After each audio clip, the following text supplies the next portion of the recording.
From Chicago, welcome to 3Degrees Discussions. I'm your host, Mike Vasquez. This is a podcast devoted to the stories behind the innovators, entrepreneurs, and leaders in the 3D printing industry.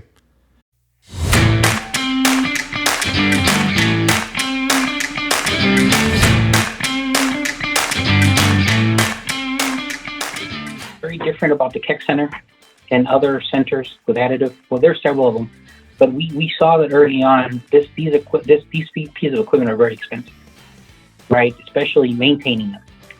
At that time, we probably already had like 20, right? We had even big machines, big FDM machines.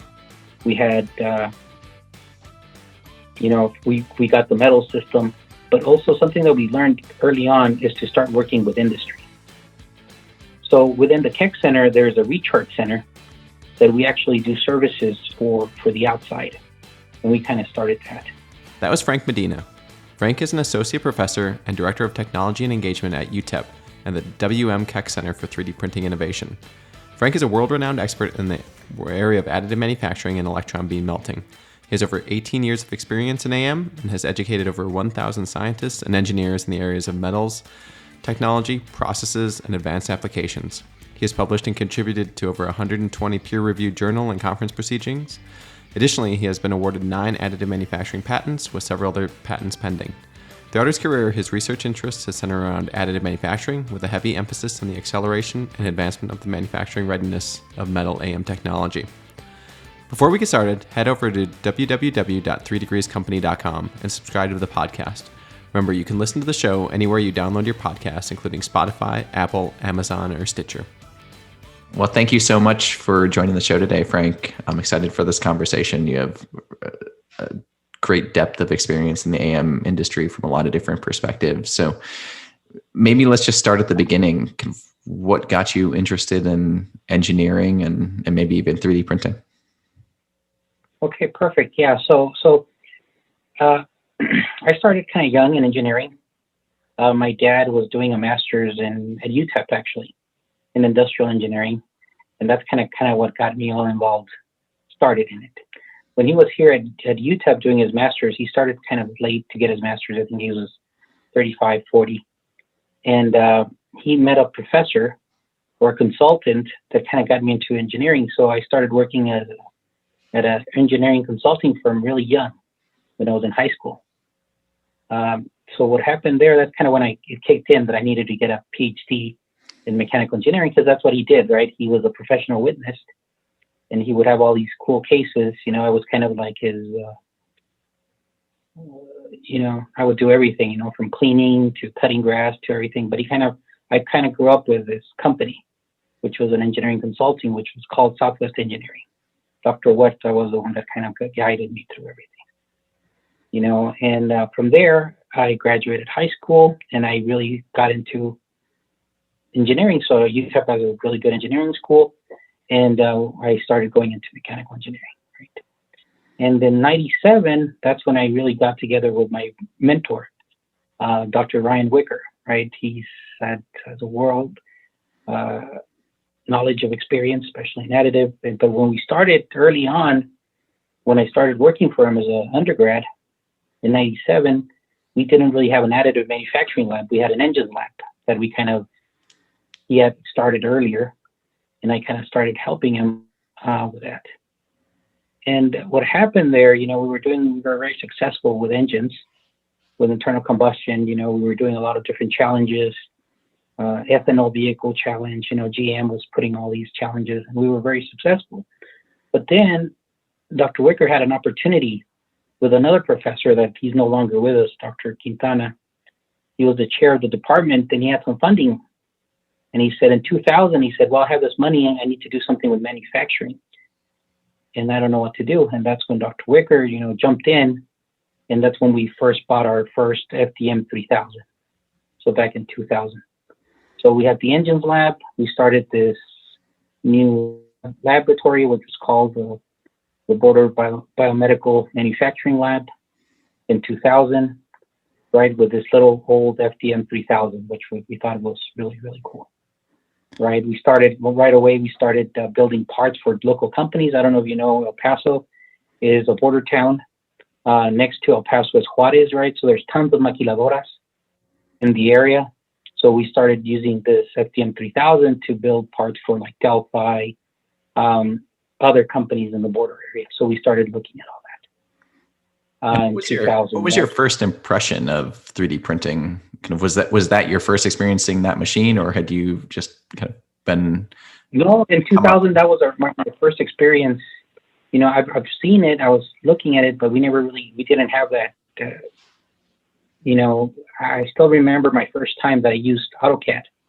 That's the other thing with my experience. So when I was working for this engineering consulting company, they actually sent me out to take CAD courses. So I was going to a local community college. You know, they were paying for it for me to become a CAD guy, right? And that's when I started experiencing 3D, you know, with AutoCAD. I forgot which version it was. It was, I don't know, remember it was 12 or something, I don't remember. But I started learning that, and that's when we started looking, you know, to do 3D parts at that time was very, very hard, right? You started with 2D, you would do extrusion. It was and STL files were really bad, right? So when we got the FDM 3000, you know, and we started using AutoCAD to create some of these models, it was very interesting. You know, it was hard to create a model, and then we would print it, and then, you know, there were simple geometries, but it was really, really different. The thing that really took us aside when we started using this FDM 3000 was we came up with an idea. At that time, I don't know if you remember, that's when the soluble support came out, or Waterworks, right? So when this happened, the Waterworks came out. We were trying to get into the medical side. And the thing that we were working with another mentor of mine, Chris Elkins from Stanford University. He's a really smart guy. What happened, we developed this process that we could actually invert the materials, right? So instead of printing with ABS plastic, right, we would actually, as the built material, we would build with the Waterworks material. So what happened there is we developed these soluble molds, and people are still using them in the industry, right? We were really close with Stratasys on that, and then Mr. Crump, and we were developing these very complex molds that we were doing for for in vitro flow modeling. So we started getting CT data, MRI data, and this was in 2000, right? So it was a big pain in the butt. That's when we started using mimics to actually start extracting some of these aortas.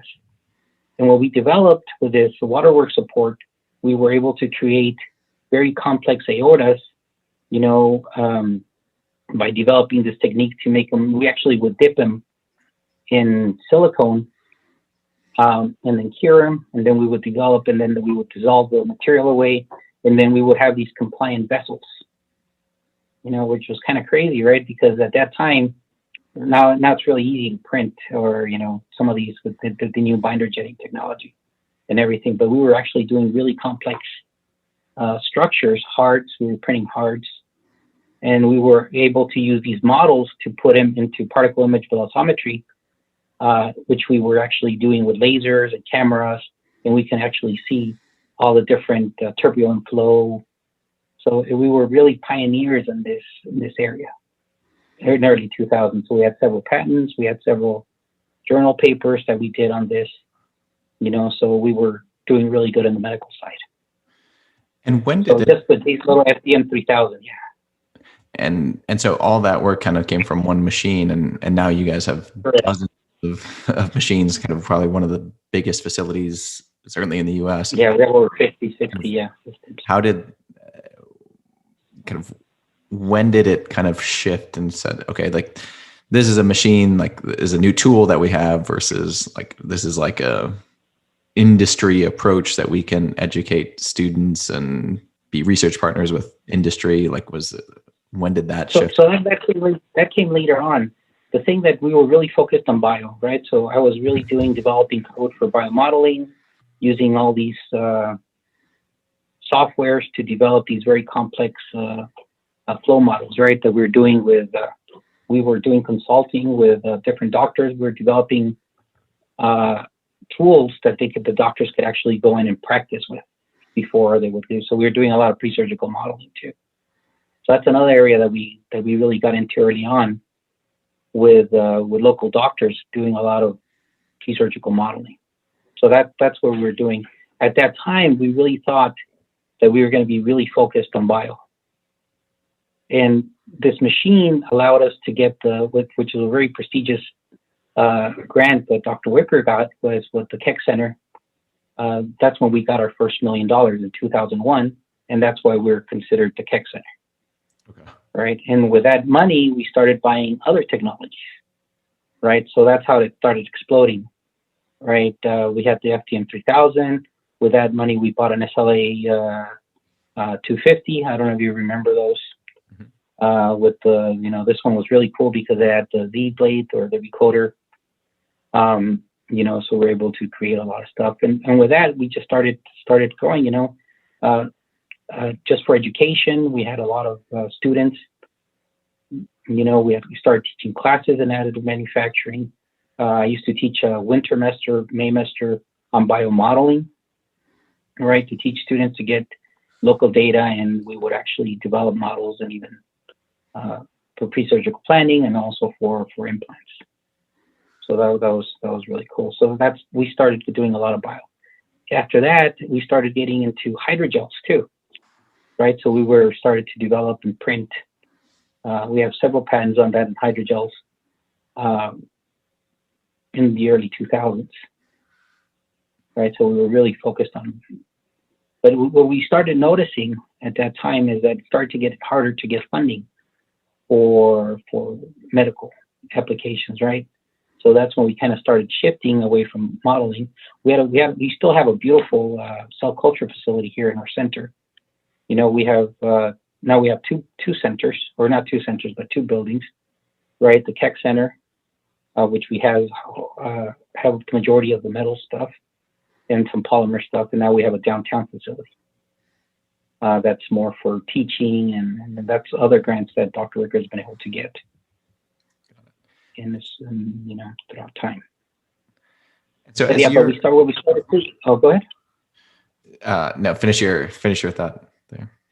No, that's what I was going to tell you. That's why we started looking at other avenues for funding, right? Mm-hmm. So from there, we started working with Sandia National Labs. We started getting into electronics, 3D printing, right? Pick and place, circuitry. So we started doing a lot. We have several patents on that early on, developing direct write with additive manufacturing. And we were successful in that.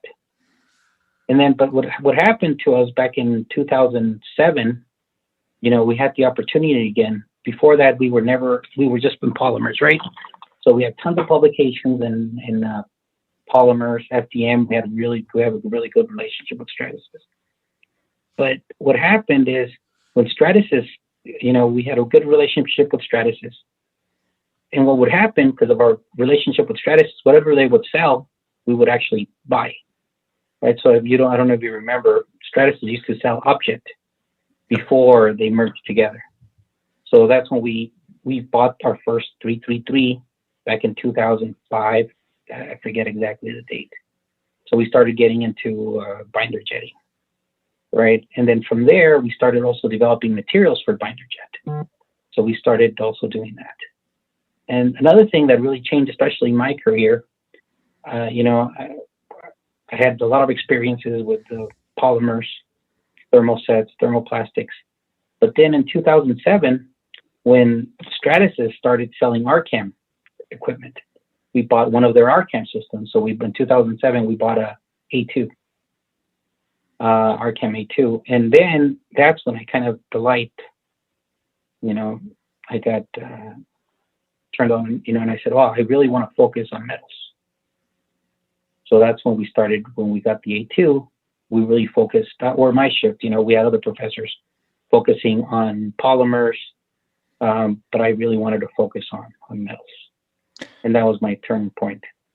And for your career, so you had done, as a high school student and undergrad, a lot of kind of mechanical design, CAD work.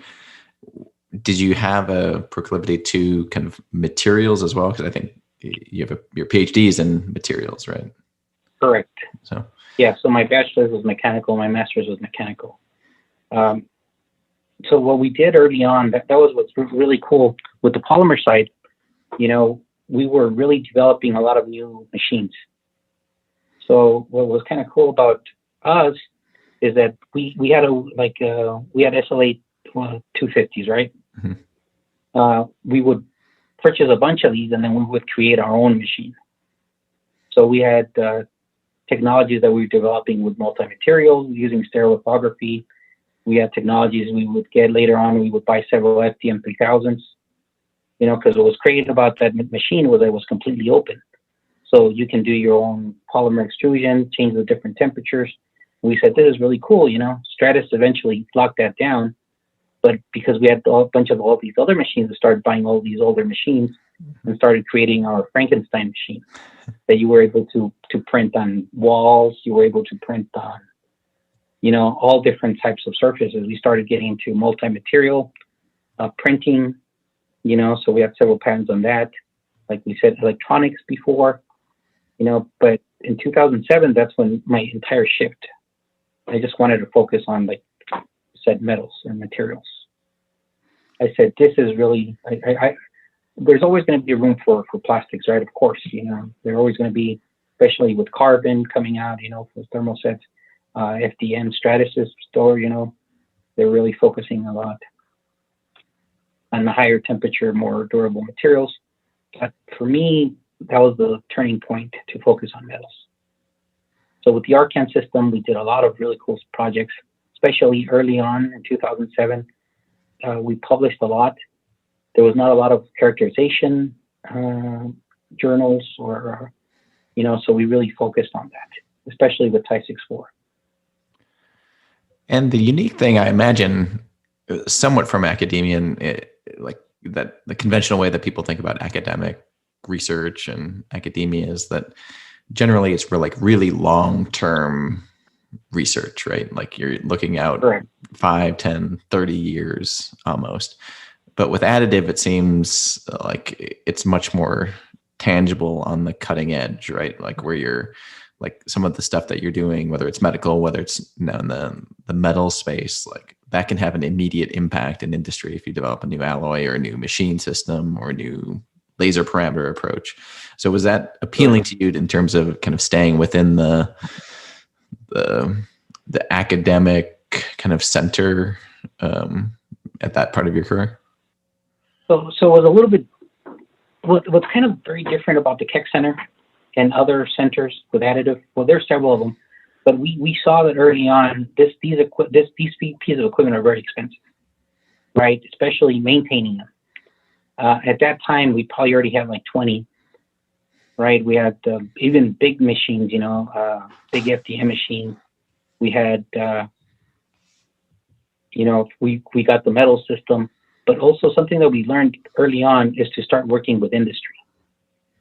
So within the Keck Center, there's a recharge center that we actually do services for the outside. And we kind of started that early on.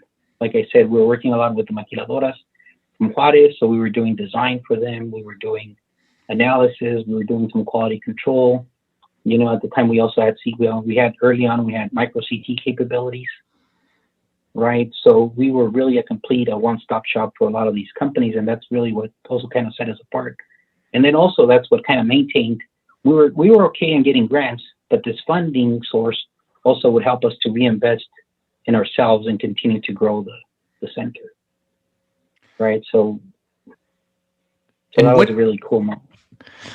And with those engagements was it mostly big companies that you were working with, or a small, medium? What was a typical kind of challenge that most people are facing? We would work really closely with the big companies, right? Honeywell's, Galfis, GEs, we always had really good relationships with them, and we would do a lot of different projects with them. But we would also deal a lot with the local inventors. So we would always have, we worked with over 100 companies. The inventors would always come in, the inventors, they're a different breed, right? Unfortunately, so you always try and help them out as much as you can. And that's what we were early on. That's what we were doing a lot. We're investing a lot in them. Sometimes they would pay, sometimes they wouldn't, right? but we would at least feel good about ourselves and help the local economy. That's one of the big things that we would also look at a lot. And as this center has really grown and expanded, how has that impacted kind of the pull of students both locally and nationally, kind of getting like for like this specific, like, hey, like they have 60 machines here, like you're not going to find that really anywhere else. Has that impacted kind of the types of academic offerings or the types of students that you're getting or interest level in manufacturing? No, we did ask for sure. Like it's very, all these different technologies, Dr. Wicker started a accreditation program or for additive manufacturing. So now you get a certificate or you take so many classes. And what's really nice about this is that's really hands-on. So here you get the opportunity to actually touch and play around with the machines. So the certificate program has been going pretty strong. And then also what's nice about it is the certificate program is not just for students at UTEP, right? We get also other people from industry to be able to come and take the class or the classes to be able to do that. So that's the way that it looks. In the center, we have 3 directors, right, on one of them. And each one of us has our own research area. So for example, I have like around 15 students under me, masters, PhDs, and undergrads. And then so at any given time, there's around 50 students working in the center. And what's really unique about the center is that the students are the ones that touch the machines, right? Even if you're an undergrad, you know how to use an EOS M290. You may also learn how to use an X1 machine, an Inflex, an RCAM system. So the students that we're producing, are very, very hands-on. And that's something that I guess a lot of companies are always looking at our students to be able to do that, because when they go in, they'll hit the ground running. For sure.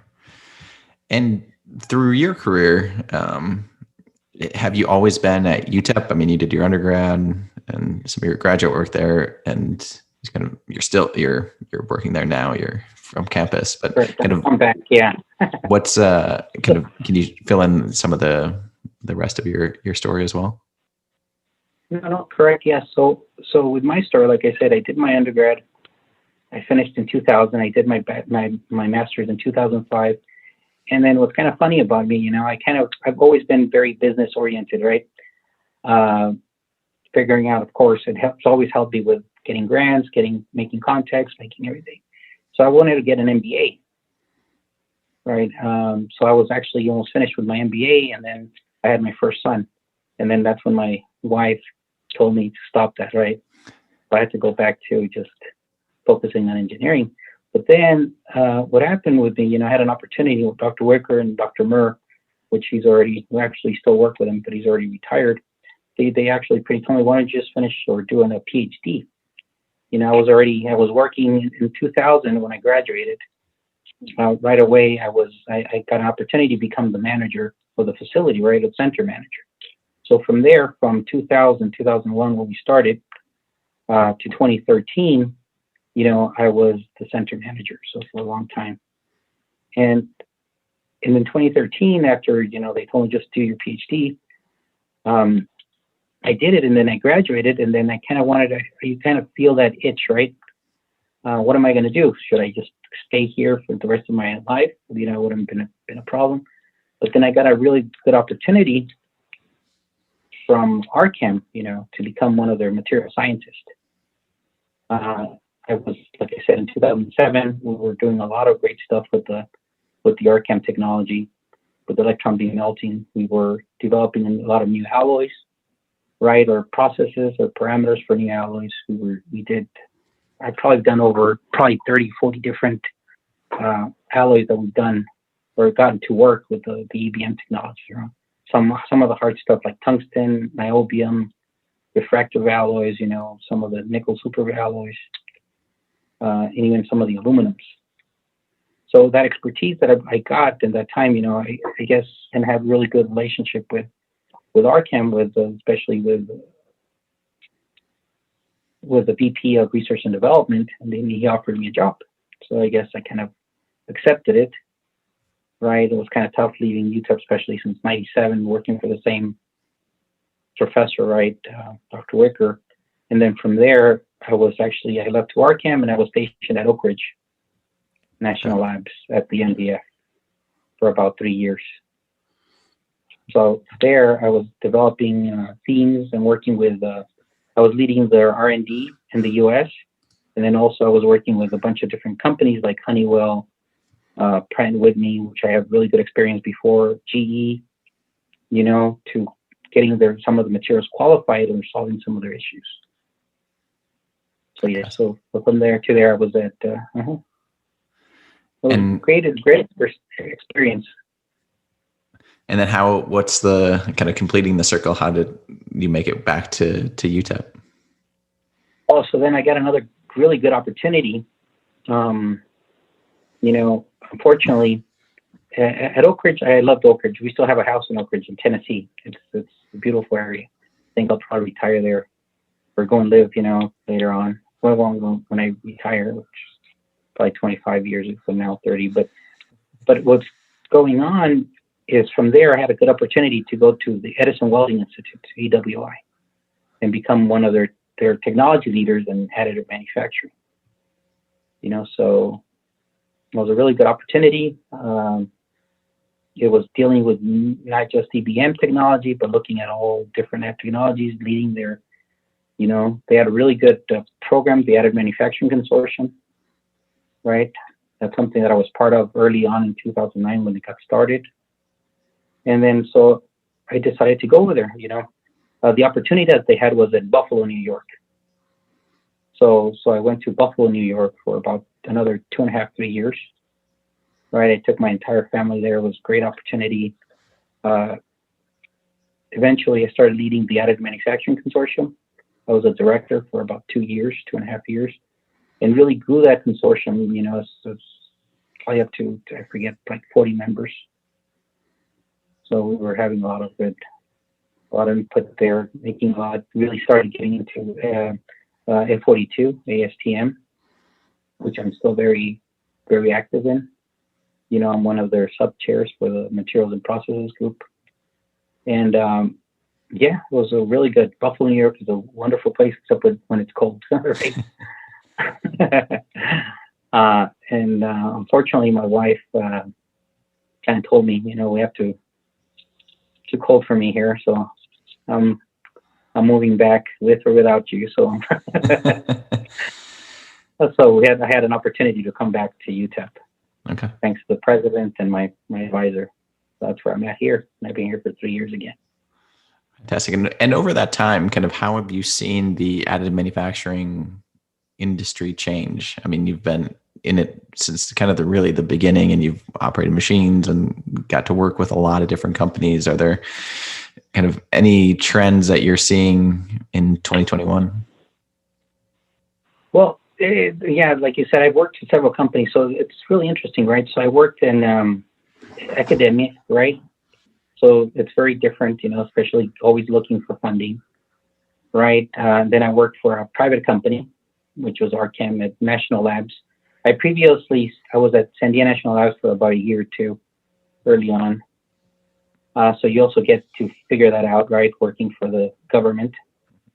And then I went to EWI for a nonprofit organization, right? So I kind of did the whole spectrum, And when you look at it, everything is kind of, there's always, my role hasn't really changed that much. It's always looking for projects, looking for funding, mentoring people, doing additive, improving. And over that period, going back to your question, there is a lot of stuff that has changed over the years, right? New machines, of course, newer technology, right? A lot of people really thinking that that they were going to be in production, a lot of investment, in companies that really want to focus on production or do the production for everybody else, right? A lot of these companies, a lot of money being invested. Unfortunately, it didn't work out that way for them, right? But because especially, there's several factors, right? I believe that the industry is not there yet with their products that they want to go into production. There still has to be more development. There still has to be more advantages, or the bottom line. And I think eventually it'll get there, right? And then of course COVID didn't really help much, right? That the entire fleet of airplanes was grounded for such a long time. But I think it's going to start picking up for sure, especially with the newer technologies like you saw with laser powder bed fusion. All these they're getting more reliable, better materials, better control.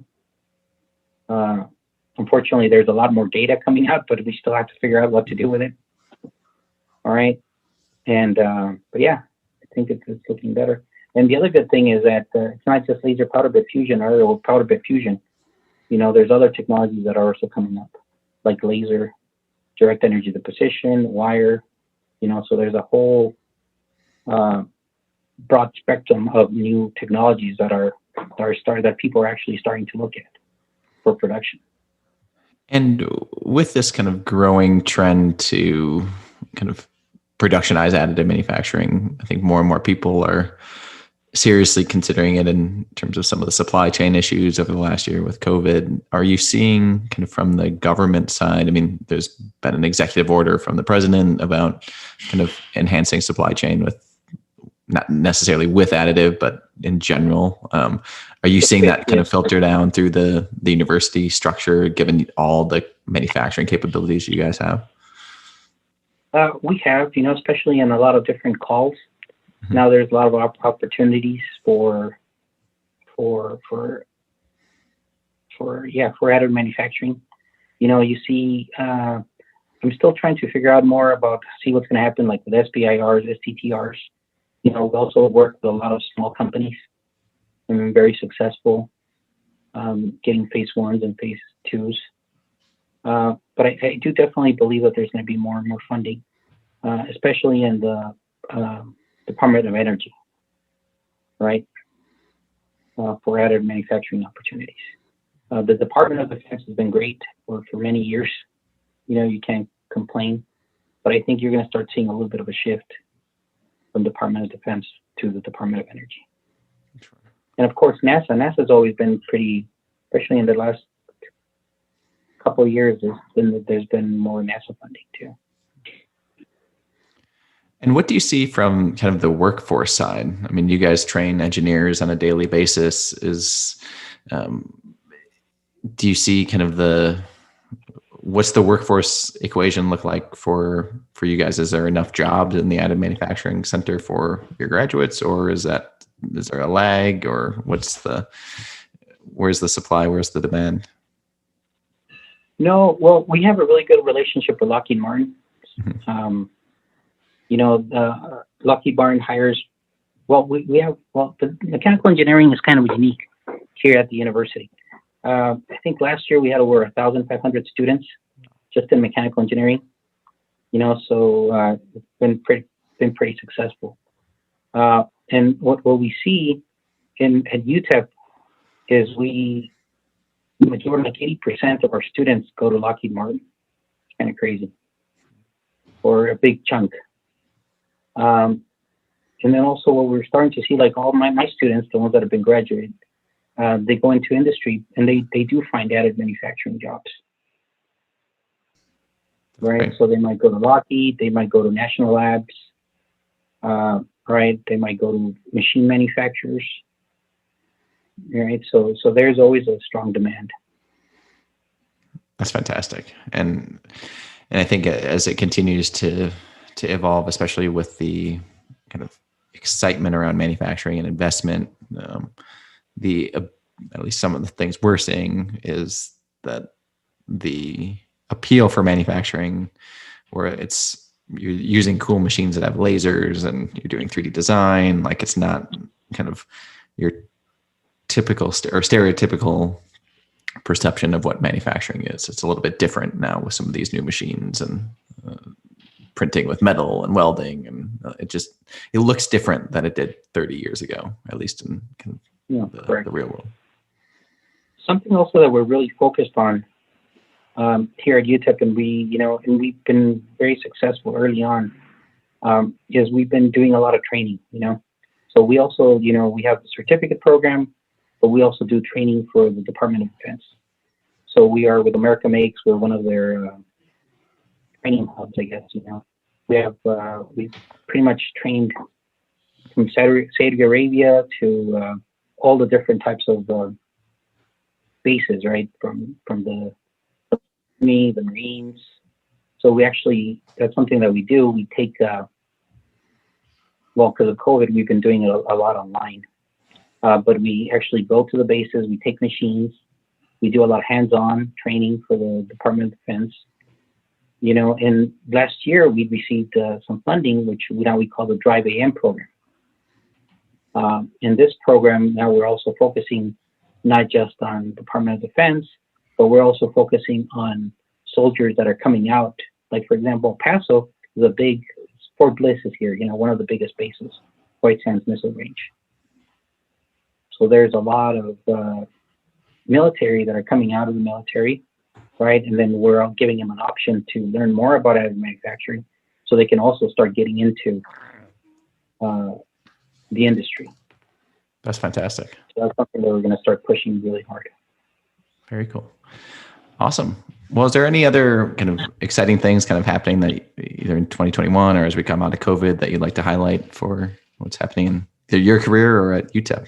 I mean, tons of stuff going on, it sounds like. No, yeah, there's tons of stuff going on, it's good that we're starting to look like we're starting to open. Like you see, we just saw each other at AMA.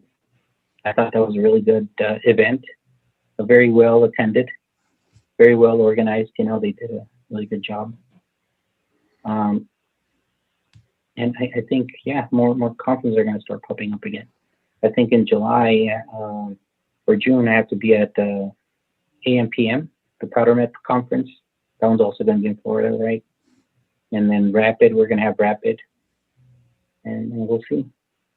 Unfortunately, we just had this week, we had the ASTM ISO FODS 2 meeting, right? We had a really good turnout. Unfortunately, it was virtual. It was supposed to be in Colorado. That got canceled. And then the one in this fall that was supposed to be in Munich, that also got canceled. Now it's going to be virtual, but hopefully everybody starts getting vaccinated, right? And everybody starts getting together again. For sure. Yeah, so I think it's gonna get a lot. We're gonna hopefully get back to normal soon. And once we do that, you'll start seeing again a lot of additive manufacturing. So my last question for you is kind of if you kind of put yourself in the shoes of someone kind of starting their engineering or manufacturing career, may have a little bit of interest in 3D printing. What advice would you give them? Are there specific technologies they should learn or skill sets? Well, something that I said, and I've always, whenever I can, I always say it, is that with additive manufacturing, right, when we thought that everybody was going to have a 3D printer in the garage, one of the biggest issues that people lacked, and that's something that I learned early on, was that you really need to learn how to do CAD, right, or design. If you really want to get into additive manufacturing, I think you have to have a good, strong, you should be able to use SolidWorks, Autodesk, Fusion 360, at least to be able to learn what to print. And that's something that I learned early on. And then in 2007, 2008, something else that I learned, especially you're going to get into metals, you have to have a good materials background too, at least to try and understand what's going because a part just doesn't print itself. A part just doesn't qualify itself. You know, you really have to understand it in the nitty-gritty to find out exactly what's going on. And that's what really will help you become successful in some of these technologies, you know, to really understand and also ask questions why, right?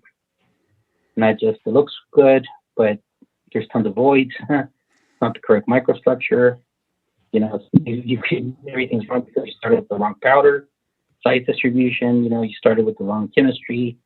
So there's a lot of stuff that you have to really, really understand to be able to be successful. You know, it's not just, if you're going to sell parts, you can sell parts, but you have to know exactly what you're selling, right?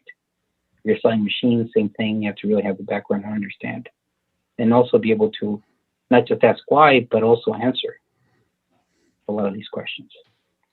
For sure. The good thing is that there's a lot of people out there with a lot more experience now, right? That they've been using these systems. It's not like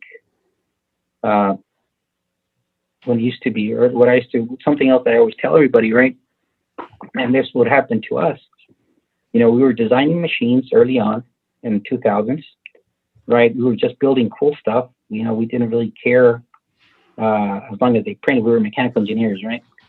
As long as they look cool, the pencil testing, okay, they were decent. But then what really changed everything, especially in metals, mechanical engineers were developing the machines, they were putting everything together. But then when the metallurgists or material scientists came into the equation, that's when everything started to really, really work. You know, so that's one of the reasons also I picked material science, because you get the whole feeling of what you're actually doing and knowledge. Yeah. Awesome. Well, I second that thought as a materials engineer. So. Correct. Yeah. Awesome. Cool. Well, Frank, thank you so much for joining the show. It was a great conversation, and look forward to seeing you again at Rapid and other conferences this year. For sure. Definitely. That'll be perfect. Perfect. All right, Mike. Well, thank you so much. All right. Thank you.